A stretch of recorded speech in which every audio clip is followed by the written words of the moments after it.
किसान समाचार में आप सभी दर्शकों का स्वागत है। मैं हूं संदीप नागर। तारीख हो चुकी है आज 9 अगस्त 2026 दिन है रविवार का। उम्मीद करता हूं कि आप सभी अपने परिवार के साथ स्वस्थ और खुश होंगे। तो चलिए बिना किसी देरी के जानते हैं आज की 25 बड़ी खबरें। किसान भाई सबसे पहले जानते हैं फसलों के बाजार। सोयाबीन के बाजार में लगातार 3 दिनों की गिरावट के बाद कल प्लांट भाव में हल्की सी तेजी देखने को मिली। आष्टा मंडी में आज रविवार होने के कारण नीलामी कार्यक्रम बंद है। पिछले 3 दिनों में सोयाबीन के भाव में 300 रुपये प्रति क्विंटल से ज़्यादा की गिरावट देखने को मिली थी। हालत यह रहा कि 6,900 रुपये प्रति क्विंटल का भाव भी मिलना बंद हो गया और 6850 रुपये प्रति क्विंटल तक सोयाबीन बिकता नजर आया। अब किसान भाइयों और व्यापारी भाइयों की नज़र सोमवार को नीलामी पर है। एक दिन के इंतजार के बाद सोमवार को मंडी खुलेगी और फिर सबसे बड़ा सवाल यही रहेगा, सोयाबीन में गिरावट का सिलसिला रुकेगा या बाजार में फिर से तेजी देखने को मिलेगी। सोमवार को नीलामी में सोयाबीन किस भाव से खुलेगा और कितनी तेजी या मंदी देखने को मिलेगी, इसका जवाब कल मंडी खुलने के बाद ही पता चलेगा। किसान भाइयों जुलाई महीने से गेहूं के बाजार में लगातार अच्छी तेजी देखने को मिल रही है। अब सबसे बड़ा सवाल यही है कि गेहूं में चल रही यह तेजी आखिरकार कब तक बरकरार रहती है। अगस्त का महीना भी अब आधा होने को है और अभी सोयाबीन की नई फसल आने में समय है। इसके बाद गेहूं की नई फसल आने में तो और भी ज़्यादा समय बाकी है। ऐसे में गेहूँ के बाजार में आगे तेजी जारी रहती है फिर मंदी का दौर आता है, यहाँ देखने वाली बात होगी। आज रविवार होने के कारण आष्टा मंडी में नीलामी कार्यक्रम बंद है, लेकिन कल सोमवार से नीलामी फिर से शुरू होगी। अब नजर रहेगी कि सोमवार को मंडी खुलने के बाद गेहूं में कितनी तेजी या मंदी देखने को मिलती है और बाजार किस दिशा में आगे बढ़ता है। किसान भाइयों अब बात करते हैं चने के बाजार की। आष्टा मंडी में चने की अलग अलग क्वालिटी के भाव में अच्छा अंतर देखने को मिल रहा है। रशियन चना 7,000 रुपये प्रति क्विंटल का पार चल रहा है, जबकि 202 और 204 की बेहतर यानी बीजू क्वालिटी का चना करीब 6,500 से 7,000 रुपये प्रति क्विंटल बिक रहा है। कुल मिलाकर चने का बाजार इस समय 6,000 से 7,000 रुपये प्रति क्विंटल के दायरे में बना हुआ है। हालांकि भाव पूरी तरह क्वालिटी पर निर्भर कर रहा है। अब नज़र सोमवार को बाजार पर रहेगी, चने में तेजी बरकरार रहती है या मंदी का असर देखने को मिलता है। आज रविवार होने के कारण आष्टा मंडी में नीलामी बंद है, लेकिन सोमवार से मंडी में नीलामी कार्यक्रम फिर से शुरू हो जाएगा। ध्यान दीजिएगा, यदि आप हर दिन सोयाबीन, गेहूं, चना, मसूर सभी प्रकार के आष्टा मंडी का नीलामी कार्यक्रम देखना चाहते हैं तो आपका अपने यूट्यूब चैनल संदीप नागर और फेसबुक पेज संदीप नागर आष्टा मंडी से जुड़े रहिए। मध्य प्रदेश में मानसून की रफ्तार कमजोर रहने से कई इलाकों में बारिश सामान्य से कम हुई है। बड़े शहरों में भोपाल में 7%, इंदौर में 2% और उज्जैन में 14% बारिश की कमी दर्ज की गई। कुछ क्षेत्रों में स्थिति सूखे जैसी बनती दिख रही है। हालांकि अब मौसम में बदलाव के संकेत हैं। मौसम विभाग के ताज़ा अपडेट के मुताबिक 8 से 11 अगस्त के बीच प्रदेश के कई हिस्सों में भारी बारिश की संभावना है। 9 अगस्त को भी भारी बारिश का अलर्ट है, जबकि 10 अगस्त को पश्चिमी मध्य प्रदेश में बहुत भारी बारिश की चेतावनी दी गई है। अगर अगले 3 दिनों में अच्छी बारिश होती है तो बारिश की कमी वाले इलाकों में कुछ हद तक भरपाई हो सकती है। किसानों के लिए यह बारिश खरीफ फसलों के लिहाज से बेहद महत्वपूर्ण मानी जा रही है। मध्य प्रदेश में मानसून के सक्रिय होने से 20 से ज़्यादा जिलों में बारिश हुई है। नरसिंहपुर में करीब 3 इंच और श्योपुर में 2.8 इंच पानी गिरा। वहीं शिवपुरी में लगातार बारिश के कारण नदी नाले उफान पर आ गए हैं और कई गांवों में बारिश का पानी घुस गया। बारिश के निचले इलाकों में जलभराव की स्थिति बनी है। मौसम विभाग के मुताबिक प्रदेश के कई हिस्सों में अगले 24 घंटे में भी बारिश का दौर जारी रह सकता है। रीवा, सतना और पन्ना में तेज बारिश की संभावना जताई गई। किसानों के लिए लगातार बारिश राहत की चिंता भी बढ़ा सकती है। जहाँ सूखे इलाकों में फसलों को फायदा होगा, वहीं ज़्यादा पानी वाले क्षेत्रों में खेतों में जलभराव के से फसल प्रभावित होने का खतरा बना हुआ है। मध्य प्रदेश के नर्मदापुरम में मानसून की सुस्ती से बारिश का आंकड़ा सामान्य से काफ़ी पीछे चल रहा है। जिले में अब तक करीब 19.5 इंच बारिश की कमी बताई गई। इसका सीधा असर खरीफ फसलों पर पड़ रहा है। धान व सोयाबीन के फसल पर संकट बढ़ गया। बारिश की कमी का असर तवा डैम के जलभराव पर भी दिखाई दे रहा है। डैम अभी भी क्षमता का सिर्फ 23% ही भरा बताया जा रहा है। इससे आने वाले समय में सिंचाई और जल उपलब्धता को लेकर चिंता बढ़ गई। हालांकि मध्य प्रदेश में बारिश की गतिविधियां फिर बढ़ने की उम्मीद है। ताज़ा मौसम रिपोर्ट में भी प्रदेश में बारिश का दौर जारी रहने का संकेत दिया है। किसान भाइयों के लिए खरीफ फसल को सुरक्षित करने का मौका है। प्रधानमंत्री फसल बीमा योजना के तहत खरीफ सीजन 2026 के लिए फसल बीमा का पोर्टल खुल गया। जानकारी के अनुसार गैर ऋणी किसान 14 अगस्त तक अपनी फसल का बीमा करा सकेंगे। वहीं केसीसी या फसल ऋण वाले ऋणी किसानों के लिए 31 अगस्त तक बीमा प्रक्रिया पूरी करने की तारीख बताई जा रही है। फसल को सूखा, बाढ़, ओलावृष्टि, अत्यधिक बारिश और दूसरी प्राकृतिक आपदाओं से होने वाले नुकसान से आर्थिक सुरक्षा देने के लिए यह बीमा योजना लागू की जाती है। किसान भाई आखिरी तारीख का इंतजार ना करें और अपने बैंक, सीएससी या अधिकृत माध्यम से बीमा की प्रक्रिया समय पर पूरी जरूर कर लेवें। किसान भाइयों 9 अगस्त को मध्य प्रदेश के कई हिस्सों में मानसून सक्रिय रहने वाला है। खासकर ग्वालियर, चंबल, सागर और रीवा संभाग में बारिश के गरज चमक की गतिविधियां देखने को मिल सकती है। रीवा, सतना, पन्ना और आसपास के इलाकों में भी भारी बारिश की संभावना को लेकर विशेष सावधानी जरूरी है। वहीं ग्वालियर, दतिया, भिंड, मुरैना, श्योपुर सहित कई जिलों में भी भारी बारिश और आकाशीय बिजली का खतरा बना रहेगा। भोपाल संभाग समेत जबलपुर, शहडोल और आसपास के क्षेत्रों में भी बारिश बौछारें जारी रहने की संभावना है।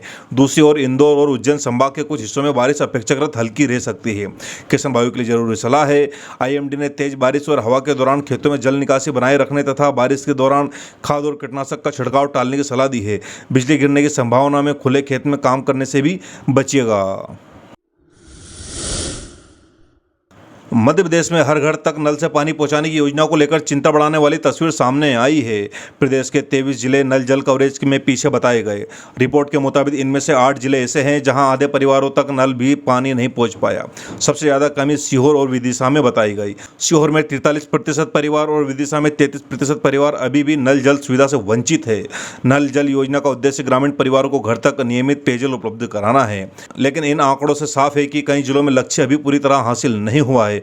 अब देखने वाली बात होगी कि सरकार इन पिछड़े जिलों में पानी को पहुंचाने बढ़ाने के लिए क्या कदम उठाती है। मध्य प्रदेश के गुलाना से फसल बीमा को लेकर किसानों को नाराजगी सामने आई है। किसानों का आरोप है कि बीमा कंपनी को करीब 11.50 करोड़ का प्रीमियम दिया गया, लेकिन इसके मुकाबले सिर्फ 2.93 करोड़ का क्लेम मिला। किसानों ने इस मामले में बीमा कंपनी पर धोखाधड़ी का आरोप लगाते हुए कार्रवाई की मांग की है। मामले को लेकर किसानों की ओर से मुख्यमंत्री का नाम ज्ञापन भी दिया गया। किसानों का कहना है कि उन्होंने फसल बीमा के लिए बड़ी राशि प्रीमियम के रूप में जमा की, लेकिन नुकसान के बाद मिलने वाली क्लेम राशि काफ़ी कम रही। अब किसान पूरे मामले की निष्पक्ष जाँच और उचित मुआवजे की मांग कर रहे हैं। हालांकि बीमा कंपनी और इससे आरोप पर क्या जवाब दिया गया है, यह भी मामले की पूरी तस्वीर सामने आने के लिए महत्वपूर्ण होगा। मध्य प्रदेश के उज्जैन के बाबा महाकाल के दरबार में श्रद्धालुओं को भारी भीड़ उमड़ रही है। पिछले 8 दिनों में 29,28,349 श्रद्धालुओं ने बाबा महाकाल के दर्शन किए। मंदिर में प्रसाद के रूप में मिलने वाले लड्डुओं की भी बड़ी बिक्री हुई। करीब 497 से 439 क्विंटल लड्डू बिके। इससे मंदिर की आय में भी बड़ा इजाफा हुआ। वहीं पहले सोमवार को ही 6 लाख से ज़्यादा श्रद्धालुओं को पहुंचने की जानकारी सामने आई थी। लगातार बढ़ रही भीड़ को देखते हुए मंदिर प्रशासन के लिए दर्शन व्यवस्था बनाए रखना भी बड़ी चुनौती बन गई है। यानी 8 दिनों में 29 लाख से ज़्यादा श्रद्धालु, करीब 497 क्विंटल लड्डू की बिक्री और करोड़ रुपए की आय। बाबा महाकाल के दरबार में आस्था का बड़ा रिकॉर्ड देखने को मिल रहा है। केंद्र सरकार ने पिछले 12 वर्षों में 2,15,943 हेक्टेयर वन भूमि को गैर वाणिज्यिक कार्यों के लिए इस्तेमाल करने की मंजूरी दी है।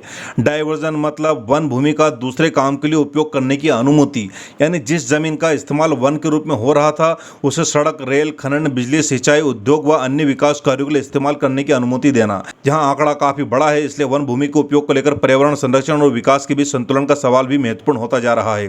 किसान भाइयों के लिए यह भी जानकारी इसलिए महत्वपूर्ण है क्योंकि जंगल, जमीन, पानी और पर्यावरण का सीधा असर खेती और ग्रामीण इलाकों पर पड़ता है। मध्य प्रदेश के करीब 75,000 शिक्षकों के प्रमोशन से जुड़ी बड़ी खबर सामने आई है। राज्य सरकार ने सुप्रीम कोर्ट में पूरक अर्जी दाखिल कर मांग की है कि 2005 से 2009 के बीच नियुक्त शिक्षकों की पात्रता परीक्षा को टीईटी के बराबर मान्यता दी जाए, ताकि उन्हें प्रमोशन का रास्ता साफ हो सके। दरअसल इन शिक्षकों को प्रमोशन में टीईटी की अनिवार्यता एक बड़ा मुद्दा बनी हुई है। सरकार का तर्क है कि उस समय नियुक्त शिक्षकों ने नियुक्ति के दौरान निर्धारित पात्रता परीक्षा पास की थी, इसलिए उसे टीईटी के समकक्ष मानते हुए प्रमोशन का लाभ दिया जाना चाहिए। सरकार की इस मांग पर सुप्रीम कोर्ट का फैसला महत्वपूर्ण होगा। अगर अदालत सरकार की मांग स्वीकार करती है तो करीब 75,000 शिक्षकों को प्रमोशन का रास्ता खुल सकता है। ध्यान देने वाली बात यह है, यह खबर नई 75,000 शिक्षकों की भर्ती की नहीं है, बल्कि पहले से कार्यरत शिक्षकों के प्रमोशन और टीईटी पात्रता से जुड़ी है। मध्य प्रदेश के इंदौर से खाने पीने की चीज़ों की गुणवत्ता को लेकर बड़ी खबर सामने आई है। खाद्य सुरक्षा प्रशासन और एफएसएसआई की केंद्रीय टीम ने कार्रवाई करते हुए गोवर्धन ब्रांड के करीब 25,000 लीटर घी, जिसकी कीमत लगभग 1.5 करोड़ बताई जा रही है, वह बिक्री पर रोक लगाई। जानकारी के मुताबिक कार्रवाई के दौरान 20 घी के सैंपल जाँच के लिए प्रयोगशाला भेजे गए हैं। इसके अलावा पिछले करीब 10 दिनों में अलग अलग ब्रांडों के सैंपलों की जाँच में 15 ब्रांड के सैंपल मानकों पर खरे नहीं उतरे, जिससे खाद्य सुरक्षा को लेकर सवाल खड़े हुए। फिलहाल सबसे महत्वपूर्ण बात बात यह है, सैंपलों की प्रयोगशाला रिपोर्ट आने के बाद यही स्पष्ट होगा कि घी में किस तरह की मिलावट या गुणवत्ता संबंधित कमी थी। इसलिए बिना रिपोर्ट के किसी ब्रांड को नकली घोषित करना सही नहीं होगा। किसान भाइयों और सभी उपभोक्ता से अपील है कि घी या कोई भी पैक्ड पदार्थ खरीदते समय पैकेट की सील, निर्माण तारीख और एक्सपायरी डेट और FSSAI का लाइसेंस नंबर जरूर देखें।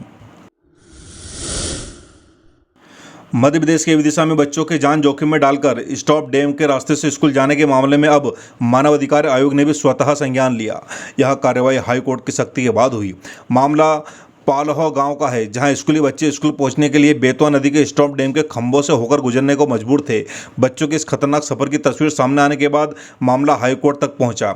हाईकोर्ट ने राज्य सरकार और विदिशा कलेक्टर को नोटिस जारी कर जवाब मांगा था। अब मानवाधिकार आयोग ने मामले का स्वतः संज्ञान लेते हुए मध्य प्रदेश सरकार को नोटिस जारी किया और पूरे मामले में रिपोर्ट मांगी है। आयोग की कार्रवाई से यह मामला अब और भी गंभीर हो गया है। मध्य प्रदेश के नर्मदापुरम जिले में स्थित तिलक सिंदूर शिवालय अपनी अनोखी परंपरा के लिए खास है। यहाँ भगवान शिव के शिवलिंग पर सामान्य रूप से दूध या जल से अभिषेक करने के बजाय सिंदूर चढ़ाने की परंपरा है। यहाँ मंदिर इटारसी के पास सतपुड़ा के घने जंगलों में स्थित पाया जाता है। स्थानीय मान्यता के अनुसार इस स्थान को संबंध गोंड आदिवासी परंपरा और भगवान शिव को बड़े देव के रूप में पूजने से है। मंदिर से भस्मासुर और सतपुड़ा की गुफाओं से जुड़ी पौराणिक मान्यताएं भी बताई जाती है। महाशिवरात्रि के दौरान यहाँ बड़ी संख्या में श्रद्धालु पहुँचते हैं।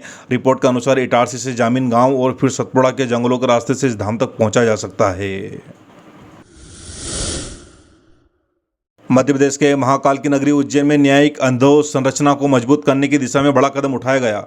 भारत के मुख्य न्यायाधीश जस्टिस सूर्यकांत और मध्य प्रदेश के मुख्यमंत्री डॉक्टर मोहन यादव ने शुक्रवार को करीब 18.66 करोड़ की लागत से बनने वाले आधुनिक न्यायाधीश अतिथि गृह का भूमि पूजन और शिलान्यास किया। यह अतिथि गृह करीब 1.947 एकड़ जमीन पर बनाया जाएगा। इसका भवन G+ यानी ग्राउंड फ्लोर और प्रथम तल का होगा। यह विभिन्न न्यायालयों और न्यायाधीश संस्थाओं से उज्जैन आने वाले न्यायाधीशों को ठहरने के लिए आधुनिक सुविधा उपलब्ध कराई जाएगी। जानकारी के मुताबिक भवन के ग्राउंड फ्लोर पर 4 VIP और 2 सामान्य स्वीट, जबकि प्रथम तल पर 1 VVIP और 8 स्वीट प्रस्तावित है। मध्य प्रदेश के उज्जैन के राम घाट पर शिप्रा आरती के अधिकार को लेकर प्रशासन और पंडा समिति आमने सामने हैं। विवाद अब जल सत्याग्रह तक पहुंच गया। पंडा समिति का कहना है कि पिछले 11 वर्षों से राम घाट पर आरती की परंपरा उनके द्वारा निभाई जा रही है। अब आरती की जिम्मेदारी महाकाल मंदिर प्रबंध समिति के बटुकों को दिए जाने का विरोध किया जा रहा है। विवाद के बीच पंडा समिति ने शिप्रा नदी में उतरकर जल सत्याग्रह करने का ऐलान किया है। वहीं राम घाट पर पुलिस की मौजूदगी में स्थिति पर नजर रखी जा रही है। अब सवाल यह है कि 11 साल पुरानी आरती की परंपरा और प्रशासन के लिए नए निर्णय के बीच आखिरकार समाधान क्या निकला जाएगा। मध्य प्रदेश के मुरैना जिले के पोरसा से हैरान करने वाला मामला सामने आया है। शनिवार सुबह पोरसा की सब्जी मंडी में 2 एम्बुलेंस प्याज की बोरियों में लदी हुई दिखाई दी। एम्बुलेंस से प्याज की बोरियां उतारते समय वहां मौजूद एक व्यक्ति ने वीडियो बना लिया, जो अब सोशल मीडिया पर वायरल है। मामला सामने आने के बाद सवाल उठ रहे हैं कि मरीजों और आपातकालीन सेवाओं के लिए इस्तेमाल होने वाली एम्बुलेंस से प्याज की ढुलाई आखिरकार कैसे की जा रही थी। मुरैना के CMHO डॉक्टर पद्मेश उपाध्याय ने मामले की जाँच कराने की बात कही है। जाँच के बाद दोषी पाए जाने वाले पर सख्त कार्रवाई की जाएगी। 9 अगस्त का दिन इतिहास के पन्नों में बेहद महत्वपूर्ण है। 9 अगस्त 1942 में इसी दिन भारत छोड़ो आंदोलन ने जोर पकड़ा था। अंग्रेजी हुकूमत ने महात्मा गांधी समेत कांग्रेस के बड़े नेताओं को गिरफ्तार कर लिया था, लेकिन नेताओं की गिरफ्तारी के बाद आंदोलन और ज़्यादा फैल गया। वहीं 9 अगस्त 1945 में इसी तारीख को जापान के नागासाकी पर परमाणु बम गिराया गया। यानी 9 अगस्त भारत की आज़ादी के निर्णायक लड़ाई और विश्व इतिहास दोनों के लिए बेहद अहम तारीख माना जाता है।